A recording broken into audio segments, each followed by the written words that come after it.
he's scared. They're scared of him right now. They're scared of Trump right now. And the reason why they're scared of Trump right now is because everybody knows how they've been shitting on him, and they thought he would never come back to power. And he is a lot calmer and more confident because he knows who the assholes are. He knows where the snakes are lying. He knows who was shooting at him. He knows what's going on. Like, it's not hard to read. If you in a problem with somebody, if you got bad juju with somebody, it's gonna come out if you're around their proximity enough. Well, he was in the proximity of the media, all these left-wing billionaires, the leftist party, everybody was blatantly showing their hand over the last 8, 9 years. So you damn right he's coming back with a little something on his chest, and everybody is trying to get back in his graces.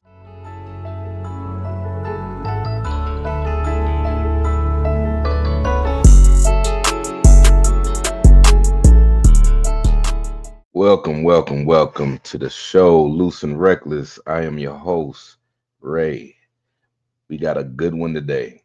We got a good one. We're going to go over a lot of social, geoeconomic policy. We're going to go on with the current state of the world, what's going on all over the globe. There's a lot of shaking and a lot of moving. And it's important that we all up to speed on this stuff, you know. It all affects us. We don't feel it immediately because of how macro the impact is most of the time. But on the micro, when it gets to us, it's too late for us to prepare. That's what you have to understand. All right. So there's a lot of things shaking and moving, and not all of it's good. I mean, not all of it's bad. Some of it's good. A lot of it's going to be dependent upon the reactions of the United States over the coming 5 to 10 years. What we will be seeing in our lifetime. You know, I've been talking a lot lately to people ever since the election, and ever since your boy Elon came out and said we are the media. I've been giving that phrase a lot of thought, man. That's a very powerful phrase. That's a very powerful thing that was said. Um, we have had a problem in this country with propaganda to a degree that is absurd, extremely absurd. I mean, I remember back in 2014, I used to be in the middle of the hood showing people, look at these jackasses saying all the same thing all over the country right now at the same exact time, scripted.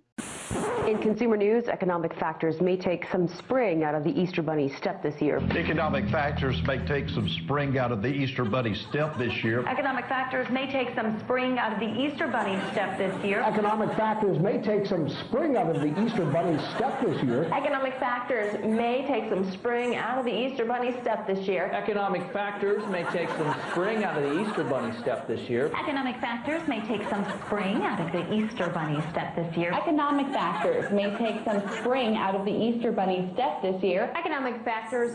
Economic factors may take some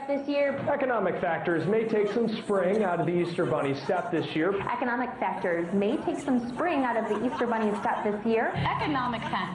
Economic factors may take some spring out of the Easter Bunny step this year. Economic factors may take some spring out of the Easter Bunny step this year. Economic factors may take some spring out of the Easter Bunny step this year. Economic factors may take some spring out of the Easter Bunny step this year. Economic factors may take some spring out of the Easter Bunny step this year. Economic factors may take some of the spring out of the Easter Bunny step this year. Economic factors may take the spring out of the step of the Easter Bunny this year. It's Cyber Monday, a day on the retail calendar that can be enjoyed from a desk or the couch. Enjoyed from a desk or a couch. Enjoyed from a desk or maybe the couch. Enjoyed from a desk or the couch. Enjoyed from a desk or the couch. Enjoyed from the desk or even the couch. Enjoyed from a desk or the couch. From a desk or the couch. From a desk or the couch. From a desk or a couch. From a desk or your couch. From the desk or the couch. From your desk or the couch. From a desk or the couch. From a desk or a couch. From your desk or the couch. From a desk or the couch. From a desk or couch. From a desk or the couch. From a desk or even the couch. From a desk or the couch. Enjoy from a desk or a couch. From a desk or the couch. From a desk or the couch. Or wherever you like, as long as you got internet. But they're supposed to be telling us the truth. No, they spreading propaganda. They've been doing this shit for a long, long time. So when Elon came out and said, "We are the media now." It blew something up in my mind, man. It made me understand something to a larger degree. I want everybody that's listening to this right now to just understand something. Think about 10,000 years from now. When people are on the internet, because the internet is going to be forever, and they start looking at the beginning of time, because for them, 10,000 years. Right now, we are living in a reality where we have recorded documentation of old civilizations back to the Babylonian era, back to the Sumerian era. You know what I mean? 6,000, a little roughly 7,000 years ago. There's evidence that there were societies long before that, but there was no writing, there was no culture that was easily interpreted and passed on, like as far as judicial systems, how their governance worked, how whether they were democracies, whether those type of things. So we didn't understand it. You just understood tribal shit, right? So people looking back 10,000 years from now, this is going to be the dawn of humanity to them. This is the beginning stage. This is the alpha of humanity right now. You understand what I'm saying? This is the alpha of humanity right now. There is no way to get around some of the things that's being left said on the internet, and the amount of information that's being shared on the internet is phenomenal. It's good. It's a good thing. I believe is a net positive. I think that the more information that flies around, the better. If things are horrible, those people in the future can look back and learn. And it might be some things that's going on that individuals look back and say, what a simpler time they lived in, or they can look back and say, what a bunch of idiots. We don't never ever want to be like that. But either way it go, we're the first generation to be leaving our mark. And I just want y'all to think about that when y'all are flying around on social media, just loose and reckless like I am. Do it with a purpose and do it with intent. Have meaning to what you're doing. But anywho, we're gonna get into some reactionary videos to a lot of the going-ons that's going around right now. So the first video I want to cover is by the Black Conservative Perspective. I love his fucking channel. I mean, I absolutely love his channel. I've been watching him for years. He's a wonderful content creator. I don't know anybody in the conservative movement, Black conservative movement at least, right, that breaks it down in the best terms and puts out all the information. He doesn't just go one side. He goes all the information. He admits his bias, just like I do. Everybody admits their bias, but he gives you all the information. And his political analytics are always spot on. I usually agree with him a lot. So I'm gonna leave the link to his video in the description. Make sure you go and look at his video, look at the whole thing, and check him out. He's a wonderful, wonderful guy on these YouTube streets. What about the idea that he thinks that the press is the enemy? Well, I think I'm going to try to talk him out of that idea. I don't think the press is the enemy. And I don't think, he's also, you've probably grown in the last 8 years. He has too. Like this is not the case. The press is not the enemy. I hope you're right. I hope I'm right too. Have you talked? Let's go persuade him of this. No, let's have you talked to him about it? But you and I should go. Let's go talk to him. If we could try. I really don't. I think that this is absolutely. I don't think he's going to see it the same way. But maybe I'll be wrong. Was that always your thought, by the way? What I've seen. Now, I want you guys to understand something. I'm going to be interrupting this a little bit.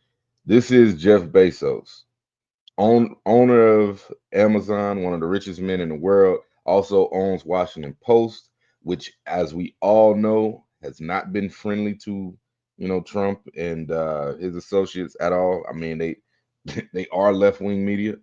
And we could break that down if you guys request it in the comment section. Let me know what you think, and we can dive into deep topics like that. My channel is about getting down to the philosophical ideas of things, you know, the bare roots and vegetables of things, right? All right, so. And so far is that he is calmer than he was first time and more confident, more settled. All right, guys, so we got to talk. That sounds like he's scared. They're scared of him right now. They're scared of Trump right now.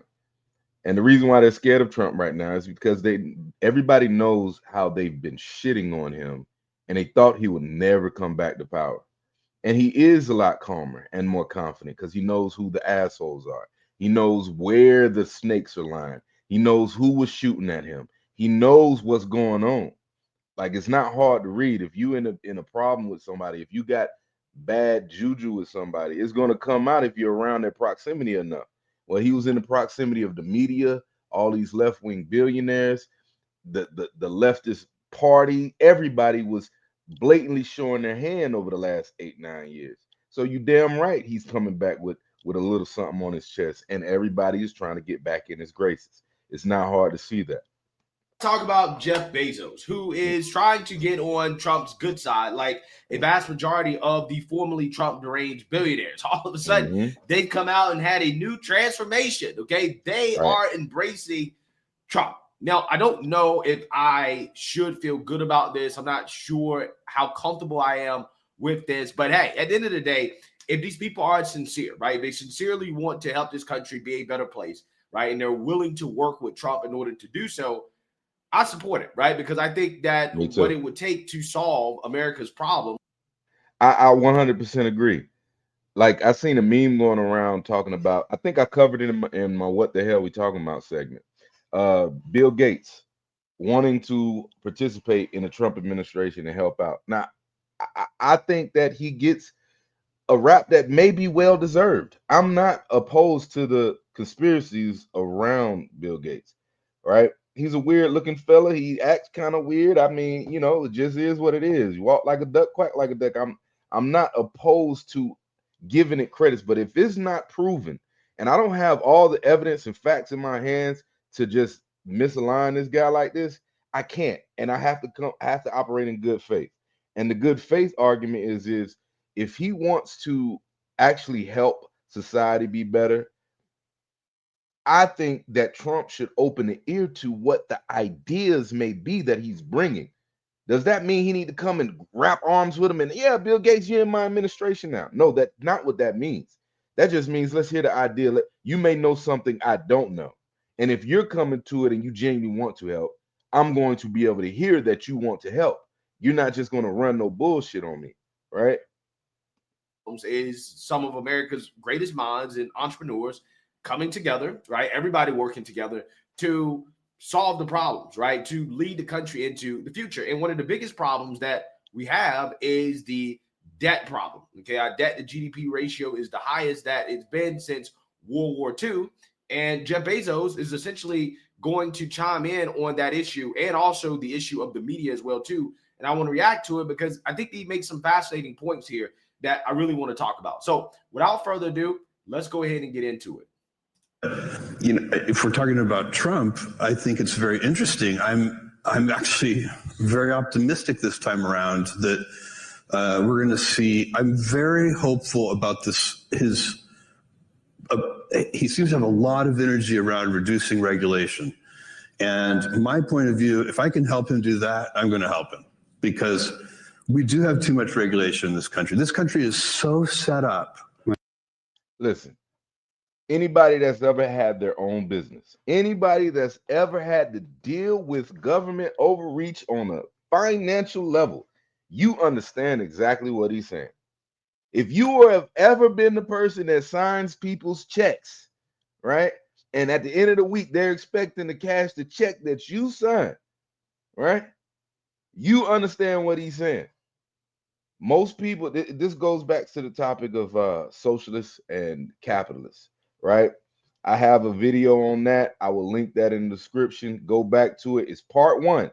And I don't think that any of these topics, when you get into socialism and communism and capitalism, are are valuable to do in a shorthand 30-minute segment. I got hours and hours and days to elaborate and expound on socialism versus capitalism. So take the ride with me. Like, share, and subscribe. Keep in tune with what we got going on over here at Loose and Reckless. I'm going to continuously, at least 2 times a month, drop long form content, which will later on be broken down into bite-sized pieces. But just stay tuned, lock into us, and you'll see a lot, and you'll probably hopefully evolve a little bit more. But yeah, so the number one thing is, when you get into business yourself, you understand how smothering the government is in so many facets. No matter what business it is, there's always somebody on your neck. And not saying that there isn't a place for that. There is certain things that there should be certain standards upheld. But you don't need a million different agencies overstepping each other and stepping on each other's toes. OSHA steps on FEMA, FDA steps like so. We have a lot of countersecting regulations that are duplicated, triplicated, and it makes it even harder because this one's tweaked just one little weird way this way, and this one's tweaked just one little weird way that way. And in certain times you may violate both. It's just weird. It's very smothering to free enterprise. All right. And we can get into that. Bring your conflict with what I just stated in there, and I'll break it down and I'll argue. I'll make a long form argument video about any kind of differences you got. List them all in the comments. I want to see it. But yeah, so if you're on that level, and Jeff Bezos is by all means one of the richest men in the world, not because he did some crimes, not because he fucked over some people, not because he gained off people's pain and suffering like everybody's talking about with the United Healthcare guy. You know, I'm so sick of that mind state. That is a socialist commie mind state, that somebody is getting rich because they're screwing somebody over. That's not what it's about. Getting rich in the capitalist system is based off of bringing value. I cannot keep you as a customer unless I bring you some kind of value, right? If I don't have any kind of value to give you, why would you keep coming and giving me your money? I don't give a fuck what I say the price is. The price, I have to be competitive to my competitors to even set my price, which is free enterprise. So if they have a better price and a better service, I can't steal them from you. But if you give me a chance and I show you a better price and a better service, I will steal you from them. And then I bring you more value. This man, Jeff Bezos, has made it so that you can get on the phone. I need 5 toothbrushes. I need a new Ninja Ginsu machine. And I want it all tonight. And it's there. It's there. Amazon has been one of the big, and this shit started as a bookstore in his garage. All right. This is not somebody that just fell into money. And there's a lot of people like this in this world. There's a lot of people like this in America. That's why America is a beautiful nation and what it is. So yes, if these beautiful minds that have figured out their way to make billions want to help the government stop losing and wasting money, I think ears should be open, and that's cross party lines. I don't think that all Democrats are bad or thinking wrong, like how a lot of Democrats think about, conservatives. I think most Democrats that are of the voter base are just uninformed. They don't take the time to invest their mind into all this shit that's going on, and they're just da. And okay, if you want to live that way, that's fine. But you can't take your ignorance and be arrogant and turn around and throw it at people with this ignorant wall of arrogance. Don't want to hear nothing nobody got to say, and keep just being loud and wrong. Just loud and wrong. Don't know up from down, just loud and wrong. And that is the problem with most Democratic voters. The Democrat Party is a malicious animal. Now that's a whole nother beast. They're very manipulative, they're sneaky, but anyway, and they're tied into the media. So back to the subject at hand. I get long-winded. Right. To grow. By the way, all of our problems, all of our economic problems, like if you look at the deficit, and I mean, you know, the debt, the national debt, and how gigantic it is as a portion of GDP. These are real problems, and they're real long-term problems. And the way you get out of them is by outgrowing them. You're going to solve the problem of the national debt by making it a smaller percentage of GDP, not by shrinking the national debt, but by growing the GDP. You have to grow the denominator. And that means you have to grow GDP at, you know, 3, 4, 5% a year, and, you know, let the national debt grow slower than that. If you can do that, this is a very manageable problem. So we need a growth orientation in this country. This is the most important thing, a growth mindset. And we are the luckiest country in the world. We have all these natural resources, including energy independence. We have the best risk capital. I'm sorry to keep stopping, but yes, we are a special existence. I seen some shit with Sharon Stone the other day. She's over there in Europe, bad mouthing America, the country that she got rich because all she did was show her pussy on screen in the fucking 80s. Come on now. Come on now. I'm just saying. If we gonna keep it blood raw, we gotta keep it blood raw. I'm not doing this shit for no money. They cancel me, I'm just telling you once, 100. And follow me other places. I told you, Rumble. I'll re-upload everything on Rumble tomorrow. I don't care. And I keep putting it out. It just is what it is. But yeah, she's over there bad mouthing America, saying we are teenagers that are arrogant and know it all and don't care about the world's issues and don't understand the world's issues, and we just are ignorant, right? As a nation. Now I'm gonna tell you something. Any person that has the success record of what would be comparable as America versus the world.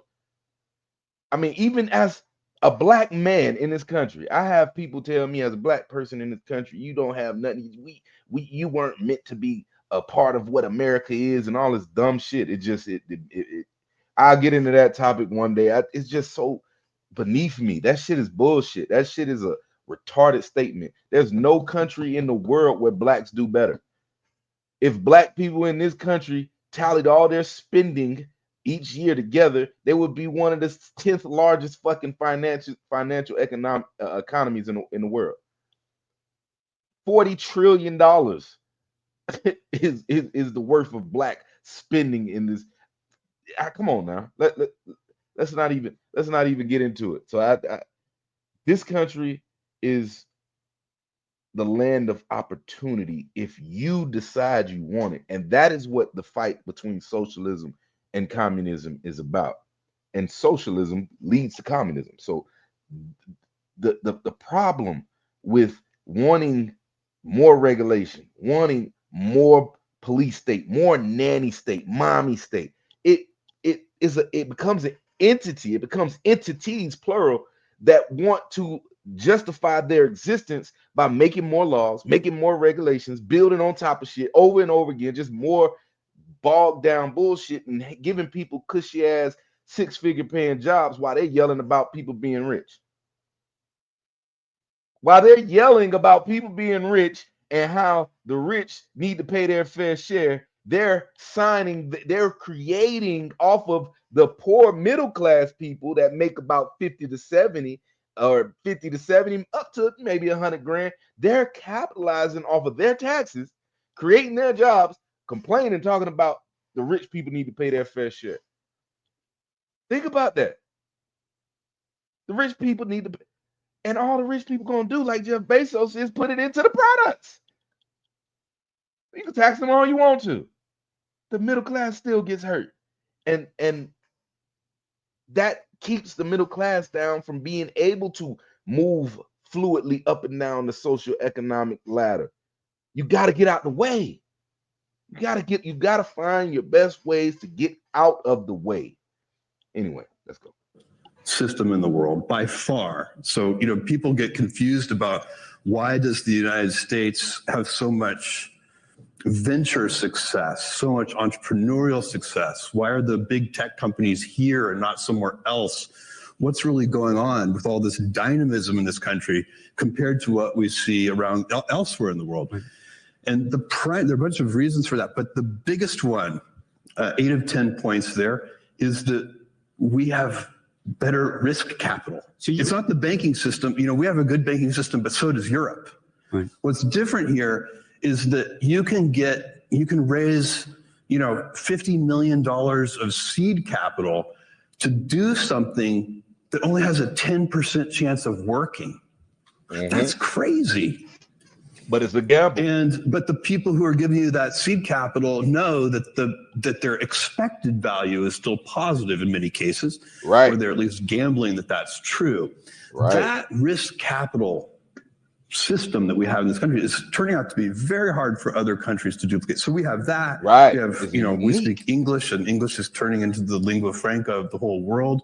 It's a, you know, there's so many advantages here, but we are burdened by excessive permitting and regulation. You can't build a bridge and all these things. You know what they are. We see these examples all the time. We need to be able to build solar fields and everything else. But you're optimistic. Yeah. So Jeff Bezos is making some good points here, right? Yes. And he is right about the fact that in order to solve the debt problem, yeah, we're going to have to essentially outgrow it, right? The economy is going to have to grow at a rate of 3 to 5% per year. Now, this is a pipe dream for most high debt countries, right? Because a country with high debt does not have the money to invest, right? In order for a country to grow, you need investment.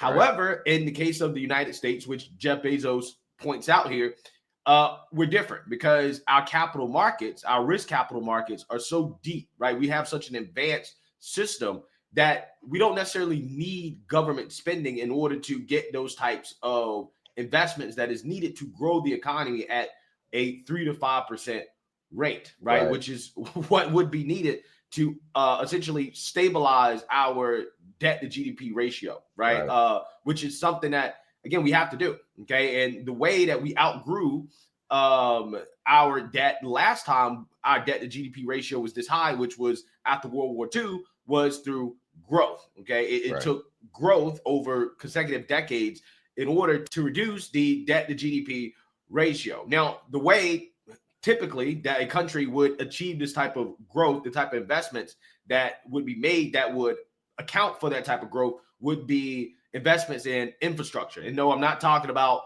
what Kamala Harris and Joe Biden tried to do, right? Which was to spend $40 billion on broadband internet for rural America, and nobody got connected to it. Nobody got connected to it. Billions of dollars building. That's another example. If y'all don't know about this, let me see. I'm gonna detour for a second. Let me pull this up.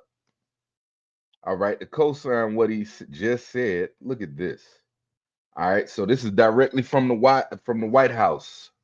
All right, this was high-speed internet is no longer a luxury. It is necessary for Americans to do their jobs, to participate equally in school, access healthcare, and to stay connected with family and friends. Yet more than 8.5 million households and small businesses are in areas where there is no high-speed internet infrastructure, and millions more struggle with limited or unreliable internet options. Just like Franklin Delano Roosevelt, Rural Electrification Act brought electricity to nearly every home and farm in America, President Biden and Vice President Harris are delivering on their historic commitment to connect everyone in America to reliable, affordable, high-speed internet by the end of the decade. All right.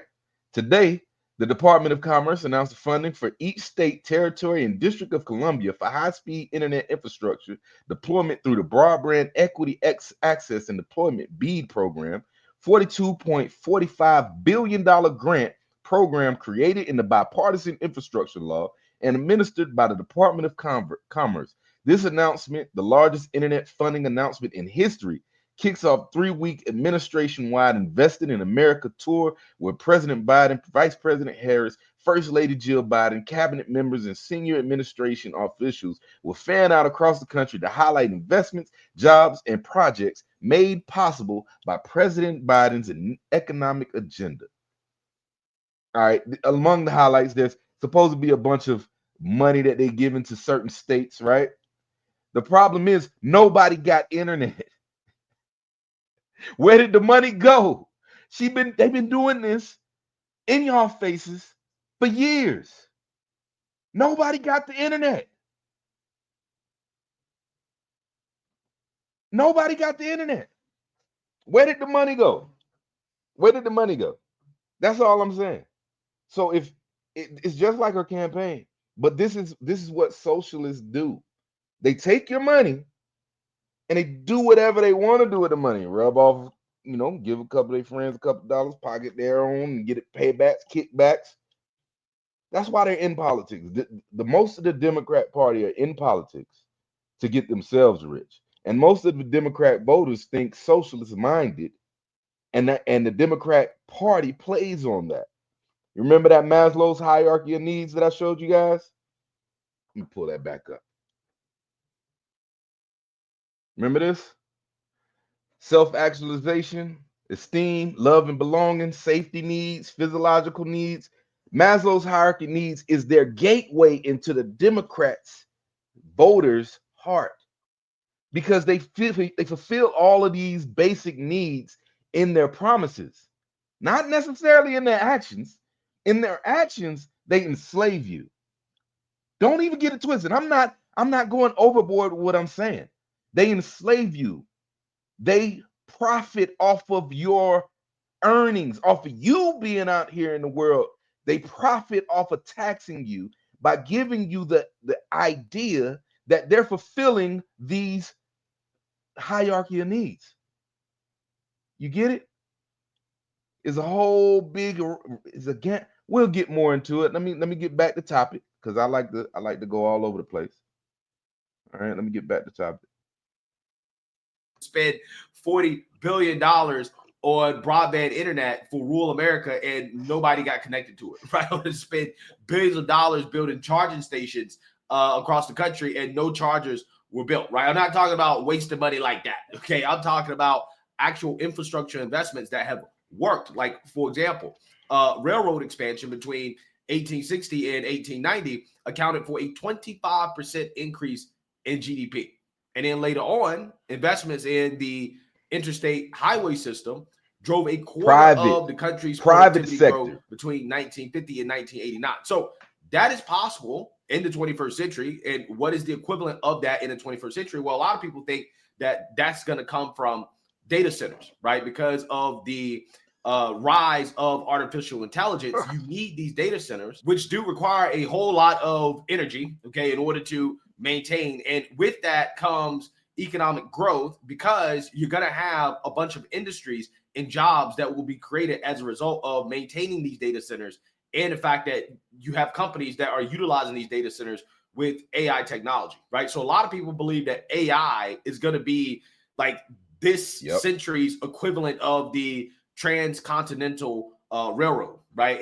In regards to how we can grow at 3 to 5% per year and to potentially outgrow our debt. Now, you don't need the politicians to fund this type of infrastructure, but policy is still crucial, okay? Because in many states, utility companies have said that, listen, the energy demands for these data centers is too much, right? So what you actually really need is investments in energy, more energy infrastructure, and it needs to be built quickly, right? Which means that we have to reduce regulations, okay? We have to reform the permitting process, which is the key reason why it takes literally forever to build anything in this country, right? To do any infrastructure projects, we take way too long. Have you guys checked in on the high-speed rail in California, right? That they've spent and not just high-speed rail in California, housing in California. If I'm a real estate developer in California, life is miserable.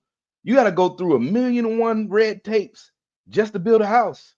Here in North Carolina, we build houses like this. Bam, bam, bam, bam, bam, drop it. I mean, that's the reason why so many people are moving here, and affordability, living is cheaper. Over there, no, it takes you 3 years just to add a garage. Bill Maher was just talking about that.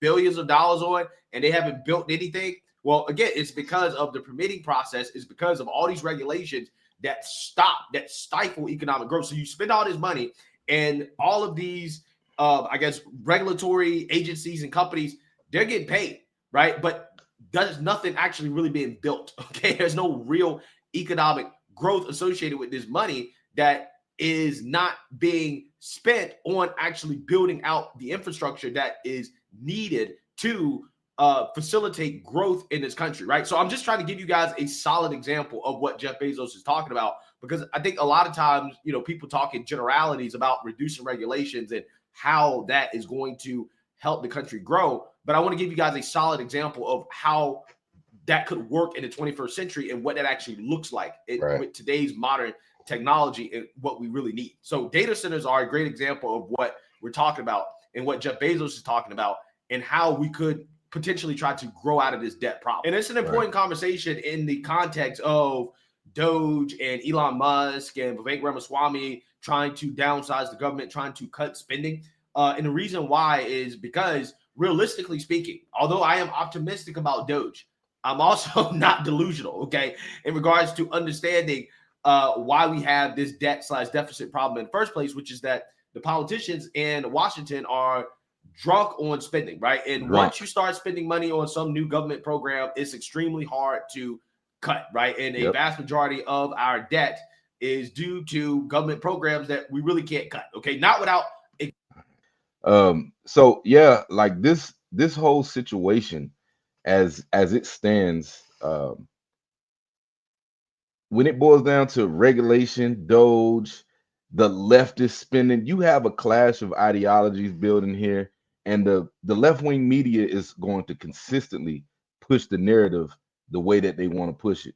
I mean, in that same interview, you had the interviewer ask Jeff Bezos, so should Trump get back on the should Trump what do you say? Should Trump accept or forgive the liberal media? And how Trump is consistently said that. I'm super about this president. And the reason I ask is because I'm very optimistic that President Trump is serious about this regulatory agenda, and I think he has a good chance of succeeding. What about the idea that he thinks that the press is the enemy? Well, I think I'm going to try to talk him out of that idea. I don't think the press is the enemy, and I don't think, you know, he's also. You've probably grown in the last 8 years. He has too. Like, it's, you know, this is not the case. The press is not the enemy. I hope you're right. I hope I'm right too. Have you talked? Let's go persuade him of this. No, let's do it now, but you and I should go. Let's go talk to him. If we could try. I really don't. I think that this is absolutely, I don't think he's going to see it the same way. But maybe I'll be wrong. Was that always always your thought, by the way? What I've seen so far is that he is calmer than he was first time and more confident, more settled. Yeah. So what Jeff? Yep. Like I said, check out Black Conservative Perspective. Wonderful video, wonderful channel. I love damn near everything he does here, man. So to sum it up a little bit, right? Are the media the enemy of the state? As I showed you with the mindless media situation. Not necessarily, but they are doing the enemy's work. And let me give you an example of this. There's look at this montage that I'm gonna show with you right now. This is a montage of just how vitriolic and sinister the left was throughout all of Trump years. I mean, just look at this, and for the same media to nonstop Hitler, threat to democracy, violent, MAGAs, Trump supporters, threat to just all this hyperbolic partisan nonsense. When they have, look at all of the networks that these leftists came out saying this stuff on. Just look in the bottom corners of what networks these are. And you tell me, honestly, should Trump forgive these people? I mean, it's not about, you know, necessarily that, but should the people, us, we the people that have been lied to nonstop, should we forgive the media? Damn, Trump need to go do his job. But should we forgive them caping for this match. Don't even know why there aren't uprisings all over the country. Maybe there will be. There needs to be unrest in the streets for as long as there's unrest in our lives. You got to be ready to throw a punch. You have to be ready to throw a punch. Donald Trump, I think you need to go back and punch him in the face. That I thought he should have punched him in the face. I feel like punching him. I'd like to take him behind the gym if I were in high school. If we were in high school, I'd take him behind the gym and beat the hell out of him. No, I will go and take Trump out tonight. Take him out now. When was the last time an actor assassinated a president? They're still going to have to go out and put a bullet in Donald Trump. Show me where it says that protests are supposed to be polite and Wow. peaceful.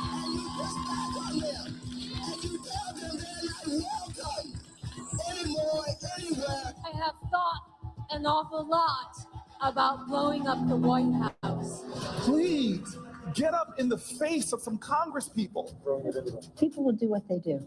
I want to tell you, Gorsuch, I want to tell you, Kavanaugh, you have released the whirlwind, and you will pay the price. We're going to go in there. We're going to...